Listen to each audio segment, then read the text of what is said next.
Welcome to the Writer Reads the Strays of Lunar One. This is Book 2, The Unwanted, Chapter 8, Transfer Point. Crawshell arrived at Gertak's Shard in 46 hours, much to Lewis's disappointment. Oliver had trouble keeping a straight face as he knocked on his beater's door and told them their escort would be arriving in the next 10 minutes. Man, their timing sucks, he grumbled, emerging from his quarters, toweling his hair dry with 2 minutes to spare. Of Sola, there was no sign. She says she'll sleep until the cleaning crew kick her out, Lewis informed him, answering his curious look. Oliver raised his eyebrows and shook his head. I take it you're ready for light duties now? He asked. Lewis chuckled. As I heard it, we're transferring and then spending 12 hours in a nan-enhanced regen tank. He stretched, wincing as he did so. To be honest, I could do with the time. Their door unlocked and Mika came in, a squad of 6 soldiers at his back. The 2 long crates that accompanied them on floaters came as a surprise. Oliver backed up, wishing he hadn't agreed to leave his weapons in the ship's security stores. There hasn't been a change of plans, has there? He asked warily. Mika gave him a startled look. No, but we're transferring you incognito, and that doesn't mean traipsing you through the station for every Tom, Dick, and Harry to see. Oliver moved cautiously forward as the soldiers opened the crates. Packing noodles filled most of their interiors, and he frowned. Before he could ask how they were going to avoid choking on the filling, one of the soldiers reached into a crate and pulled out a breathing mask. Across from him, another soldier did the same, and the squad turned to face the 2 men. Mika gave them a feral grin. Well, mate, he said, addressing Oliver and gesturing toward the nearest box. You know the drill. As far as Oliver was concerned, the man sounded far too happy with the situation, and there was only one thing he needed to do with his drill. He didn't say it, though, just moved over to the box and accepted the breathing mask from the soldier beside it. Slipping it over his face, he stepped up to the box and put his hands on the edges while the soldiers steadied the floater. As he sank into the packing peanuts, he saw Lewis obey the signal to do the same with the other packing crate, and hoped the pair of them hadn't just made another colossal mistake. Don't sweat it, Ollie, he told himself. Nothing could be bigger than the mistake of trusting nettles rather than turning yourselves in. It was hard to ignore the recalcitrant little voice that replied, Don't bet on it. The soldiers closed the box over him, and a few minutes later he felt the slight jerk as the pallet rose and began to move. It bumped a bit on the door as it made it the turn into the hall, and then its movement smoothed out. As it travelled, Oliver tried to listen to what was going on beyond its 4 solid sides, but the best he could do was pick up Mika's muffled tones when they stopped at what he assumed was the checkpoint for those exiting the ship. He couldn't even pick out words, but the stop was short, and soon they were moving again. This time the pallets didn't stop until they'd crossed the shard and entered the booster's squire's loading bay. Again Oliver heard the sound of muffled conversation, and again he couldn't make out what was said. The pallets were set down and footsteps trod quickly and quietly away. Oliver took a breath and forced himself to relax.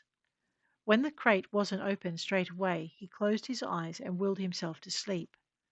2 sharp raps on the top of the crate brought him to abrupt wakefulness. They were followed by the sound of the lid being pried open. Oliver blinked as light from the cargo hold shone into the crate. From somewhere nearby he heard Lewis groan.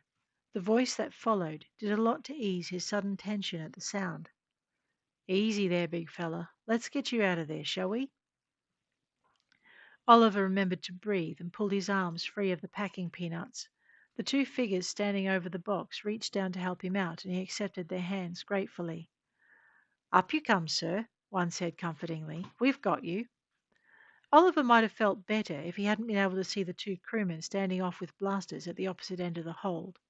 He still let the men assisting him pulling clear of the box before reaching up to remove his mask. The reactions from the armed crew were telling, and there were 4, not 2. Their blasters came up and they sighted on him, their aim not wavering. Oliver raised his hands slowly and was grateful to see Lewis doing the same across from him. What's this all about? Oliver asked warily. A sharp prick at his bicep made him glance down, but he kept his hands raised. ID check, the crewman told him, taking blood. Lewis mirrored his movement as the second crewman mirrored the first. Have to make sure you are who they say you are? And who is that? Oliver asked. He started to lower his hand, but the blasters whined in warning, so he kept them raised. Honestly, he asked, where do you think we're going to go? Not the point, one of his former assistants told him gruffly. It's where you think you're going to go that concerns us. Oliver let his hands drop and backed up to an empty piece of wall, his assistants scattering as he moved. It was a relief to discover he was still alive at the end of it, and he leaned on the metal surface, feeling the vibration of the ship's engines running through it when he did. You want to know what I think? He asked as one of the crewmen took his and Lewis's samples to the hatch leading into the ship proper. He continued when no one answered. I think I'd rather breathe ship's air than vacuum, and that you're all under contract to Nettles to get us to Axis 58. He looked at the faces in front of him. And I'm really looking forward to the tank time we were promised. 48 hours of enforced inactivity hadn't been enough. His chest still ached, and he was getting tired of being held at gunpoint. When none of their escorts replied, he glanced over at Lewis. His beater caught his eye and shrugged. He also lowered his hands and dropped into a crouch before setting his ass on the floor. Like the man said, he told the crewman nearest him, where the fuck do you think we're going to go? Again, there was no reply, and while the blasters were lowered to port, their handlers didn't relax. Oliver and Lewis waited until the hatch opened again, and then they waited some more. Well, that puts a different light on things, said the man who'd helped haul Oliver out of his box. Oliver let himself slide down the wall. Sure, he said. Just tell us when the auction's done. That caused a round of dry laughter. We'd be rich men for sure, the team lead told him, but we like being able to look at ourselves in the mirror and not hate what we see. Oliver tilted his head. So, now we know what we're really dealing with. We know the best place to stow you. And let's just say it's not in the guest suite, neither is it in the brig, the man told him. Kind of people coming after the pair of you aren't likely to leave witnesses. They'll just leave a dead Hulk goddess you can blame on pirates and no trace you were ever aboard. He crossed over to where Oliver sat, his forearms resting on his knees. Extending his hand, he added, What you need is a place those types of folk aren't likely to see you. You coming? Giving him a wary look, Oliver took his hand and let the man pull him to his feet. So, where exactly did you have in mind? You're wolves, right? The guy asked, as if their DNA profiles wouldn't have already shown that. Lupari, Oliver told him. And where? The man winced. Man, you got the worst of both worlds, didn't you? Oliver didn't know what to say to that, and the man continued when he didn't say anything. So, we're going to apologize in advance for the noise, but the engines throw off enough chatter to fill most scans, and no one likes crawling through the biospaces, which we need you next to if we get boarded. Oliver quirked an eyebrow. That happen often. Not as often as you might think, but it's a pretty empty patch of road out there, and all sorts of folk have their knickers in a twist with your disappearance off Alpha 9. Lewis snorted, and Oliver shrugged. Stow us where you want, but I could do with the tank time if you're able. The crewman led them into an empty corridor and gave him a happy smile. We got tanks in medical, but we keep a couple of tanks in the biospaces too. No need for a scramble that way. Some of the injuries we get, there's no way we want to unplug them in a hurry. Oliver was glad to hear it, but he had one more concern he wanted to cover. How much for some extra time in the tanks, and how much to get your doc to look us over to see what sort of time we need? That earned him a speculative look, and then the crewman shrugged, naming a figure that would almost clean out the rest of their cred sticks. Oliver did some quick mental calculations and decided they could cover it, provided they could access the accounts Carnelian had set up for their new identities. He just hoped they didn't need more time than they had the creds to cover. Oh, Lewis began, but stopped when he saw the look on Oliver's face. One of the crewmen groaned and another chuckled, holding out his hand. Oliver gave them a curious look. The one taking the cred sticks from his friend explained, We bet on which of you is the alpha. My friend here bet on the other guy. Lewis rolled his eyes and Oliver shook his head, resisting the temptation to ask for a cut of the winnings. The mercs he'd run with were the same. They'd bet on anything. They finished their journey in silence, moving through a ship that seemed devoid of life and into its equally empty life support control room and into the bio section behind it. The tanks were there, just as they'd been told, positioned in a way to keep them out of sight and blend them into the rest of the equipment. We close the casings if we're boarded, the lead crewman told them. That way, they look just like any other chem tube. Thinking about it, Oliver saw what he meant, and he didn't argue when he and Lewis were taken into two slightly different directions to get to their respective tanks. What about the dock? He asked, stripping down to nothing and stepping up to the frame.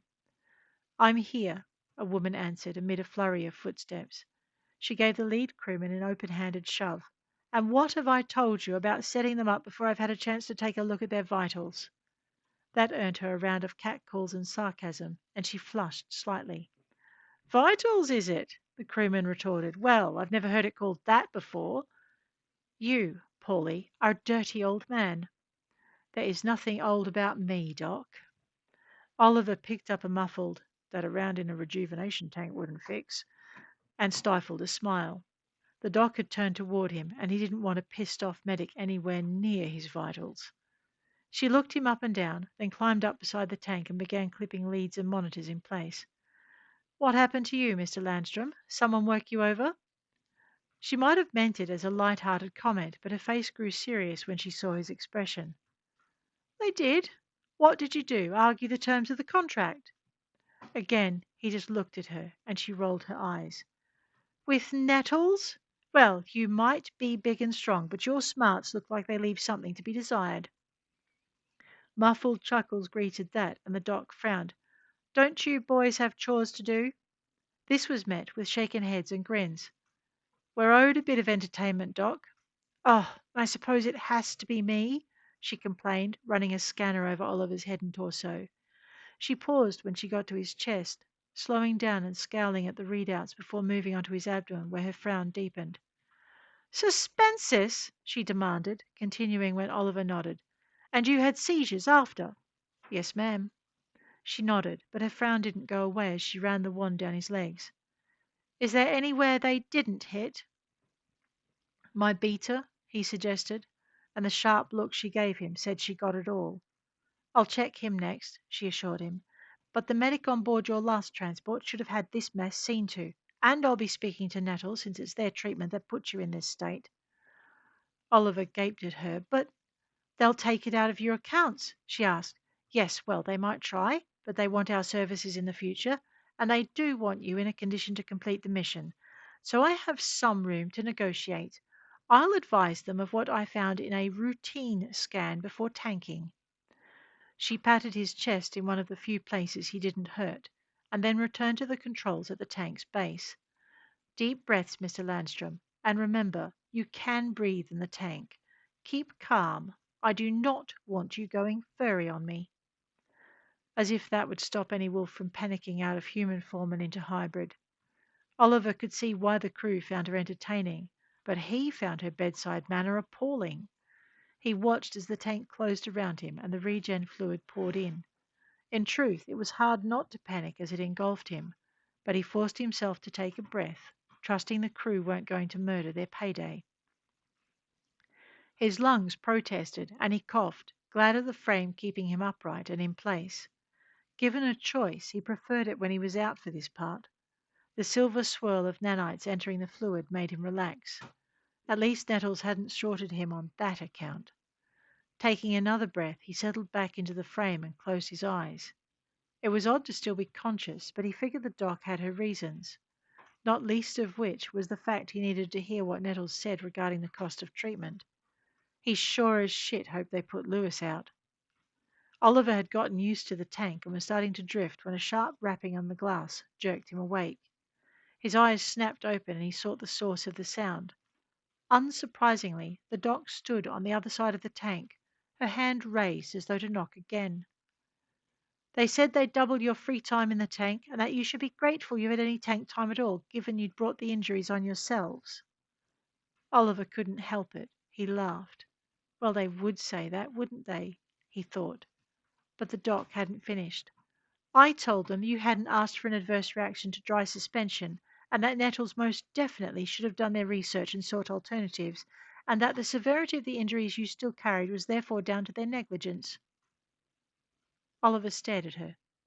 She didn't look suicidal. He wondered what her captain thought of it. As if reading his thoughts, she gave him a tiny smile and went on. They asked me to make a differential of what I thought the after effects of the suspensors were and what your injuries would have been without them, and that they'd cover you for the difference. She gave him a tight smile. 48 hours tank time, and I'm to boost the Nans. Oliver couldn't blame her for looking happy at that outcome. He was pretty happy with the prospect himself. Now, if she just. And on that note, Mr. Landstrom, I think it's time you were asleep, she told him. As if I'm a naughty child that stayed up past his bedtime, he thought. Like she gave me an option. He felt his eyelids drifting closed and forced them open so he could see what the good doctor was up to. As if sensing his scrutiny, she glanced up, gave him a happy smile, and patted the side of the tank. Good night, Mr. Landstrom.